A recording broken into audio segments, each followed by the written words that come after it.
નમસ્કાર વિદ્યાર્થી મિત્રો, કેમ છો? મજામાં ને? આજે આપણે બીજા સત્રમાં યુનિટ 1 એમ આઈ લોસ્ટ તેની એક્ટિવિટી 1 જોઈએ. Your teacher will give the instructions, follow them. એટલે કે તમારા શિક્ષક તમને સૂચનાઓ આપશે, તેને તમારે અનુસરવાનું છે.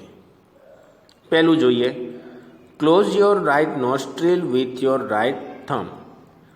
ક્લોઝ યોર રાઇટ નોસ્ટ્રીલ એટલે કે તમારું જમણું નસકોરું, નોસ્ટ્રીલ એટલે કે નસકોરું, વિથ યોર રાઇટ થમ્બ તમારા જમણા અંગૂઠા વડે તમારું જમણી બાજુનું નસકોરું જે છે તે બંધ કરો. બીજું, breathe in slowly through your left nostril till your lungs are full. એટલે કે હવે તમારે તમારા ડાબા નસકોરા વડે તમારા લંગ્સ એટલે કે ફેફસા એ પૂરેપૂરા હવાથી ભરાઈ ન જાય ત્યાં સુધી ધીમે ધીમે શ્વાસ ડાબા નસકોરા વડે લેવાનો છે. ત્રીજું જોઈએ, now close your left nostril with your second and third finger. હવે તમારે તમારા ડાબા નસકોરાને આપણા જમણા હાથની બીજી અને ત્રીજી આંગળી વડે તેને બંધ કરી દેવાનું છે. ચોથું જોઈએ, remove your thumb from the right nostril and breathe out. હવે તમે જે જમણા નસકોરા પર તમારો જમણા હાથનો અંગૂઠો રાખ્યો હતો તે હટાવી લેવાનો છે અને ત્યાંથી જમણા નસકોરા વડે ધીમે ધીમે તમારે શ્વાસ બહાર કાઢવાનો છે. પાંચમું જોઈએ, breathe in slowly through your right nostril. હવે તમે જે જમણા નસકોરા વડે શ્વાસ બહાર કાઢ્યો હતો, હવે તેના જ દ્વારા તમારે ધીમે ધીમે પાછો જમણા નસકોરા વડે જ શ્વાસ અંદર લેવાનો છે. છઠ્ઠું જોઈએ, remove your fingers from the left nostril and breathe out. હવે તમે ડાબા નસકોરા પર જે બીજી અને ત્રીજી આંગળી રાખી હતી તે હટાવી લેવાની છે અને ત્યાંથી હવે તમારે ધીમે ધીમે શ્વાસ બહાર કાઢવાનો છે.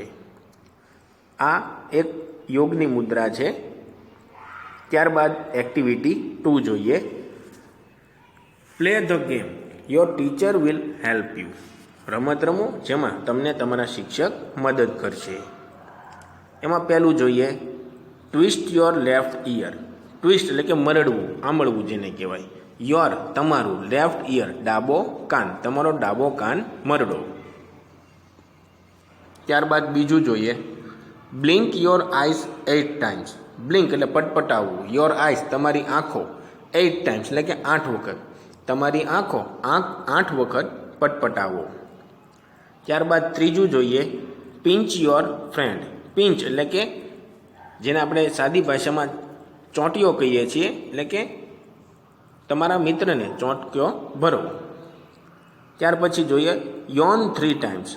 યોન એટલે બગાસું ખાવું, 3 ટાઈમ્સ એટલે કે 3 વખત, 3 વખત બગાસું ખાઓ. ત્યાર પછીનું જોઈએ, nod your head once. Nod એટલે હલાવવું, યોર હેડ તમારું માથું, વન્સ એટલે કે 1 વખત, તમારું માથું 1 વખત હલાવો એટલે કે ડોલાવો. Stand on 1 leg for a minute. Stand on 1 leg, એક પગે ઊભા રહો, ફોર અ મિનિટ એટલે કે 1 મિનિટ માટે, એટલે કે 1 મિનિટ સુધી એક પગે ઊભા રહો.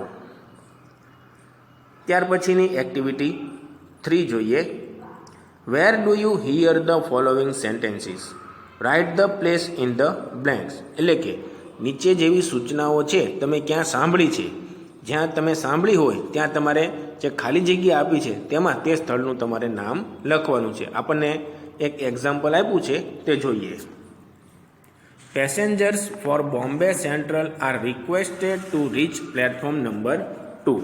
તો વિદ્યાર્થી મિત્રો, આપણને ખબર છે કે પ્લેટફોર્મ ને એવું બધું છે તે રેલવે સ્ટેશને હોય છે. તો આ રેલવે સ્ટેશને આવી સૂચના સંભળાતી હોય છે. તો આપણે ત્યાં જોઈએ કે ત્યાં રેલવે સ્ટેશન એવું લખેલું છે. ત્યારબાદ પહેલું જોઈએ, ડિપોઝિટ યોર કેશ હિયર. એટલે કે તમારા પૈસા અહીં જમા કરાવો. તો આવી સૂચના આપણને બેંકમાં સાંભળવા મળે છે કે બેંકમાં લખેલી હોય છે. તો ત્યાં આપણે ખાલી જગ્યામાં બેંક એવું લખીશું. ત્યારબાદ બીજું જોઈએ, the visitors are requested not to touch the statue. એટલે કે વિઝિટર્સ એટલે કે મુલાકાતીઓને વિનંતી છે કે તે કોઈ પણ પૂતળાને, સ્ટેચ્યુ એટલે કે પૂતળાને અડકે નહીં. તો આવું આપણને મ્યુઝિયમમાં સાંભળવા મળે છે અથવા તો એવું ત્યાં લખેલું જોવા મળે છે. ત્યારબાદ ત્રીજું જોઈએ, take the injured man to the X ray room. એટલે કે આ ઈજાગ્રસ્ત જે માણસ છે તેને એક્સરે રૂમમાં લઈ લ્યો અથવા લાવો. તો આવું સૂચના આપણને દવાખાનામાં સાંભળવા મળે છે. તો ત્યાં તમારે હોસ્પિટલ એવું લખવાનું રહે છે. ચોથું જોઈએ, doctor Solanki please reach the emergency ward. તો પહેલાં તો આપણને હવે ખબર જ પડી ગઈ છે કે ડૉક્ટર આવ્યું એટલે આ હોસ્પિટલનો નિર્દેશ કરે છે અને ઇમરજન્સી વોર્ડ પણ છે, એટલે આપણે અહીંયા ચોથામાં આવશે હોસ્પિટલ. ત્યારબાદ પાંચમું જોઈએ, now we invite mister Bansal Jha to come on the stage. તો આવી સૂચના આપણે છે કોઈ ફંક્શનમાં ગયા હોય અથવા તો કોઈ કંપનીનો ફંક્શન હોય કે જે પણ કાંઈ ફંક્શન હોય તેમાં આવું આપણને સાંભળવા મળે છે. તો આપણે ત્યાં ફંક્શન એવું લખીશું. ત્યારબાદ છઠ્ઠું છે, mister Patel please reach the ticket window immediately. તો આવું આપણે છે ટિકિટ વિન્ડો છે એ એરપોર્ટ પર હોય, બસ સ્ટેન્ડ પર પણ હોય અને રેલવે સ્ટેશન પણ ત્યાં પણ હોય છે. તો આપણે અહીંયા બસ સ્ટેશન, રેલવે સ્ટેશન અથવા તો એરપોર્ટ કોઈ પણ સ્થળ લખી શકશો. ત્યારબાદ બાકીના છે તે તમારે જાતે કરવાના રહેશે. ત્યાર પછીની activity B, study the map, આપણે પછીના લેક્ચરમાં સમજીશું. આભાર. જય સ્વામિનારાયણ.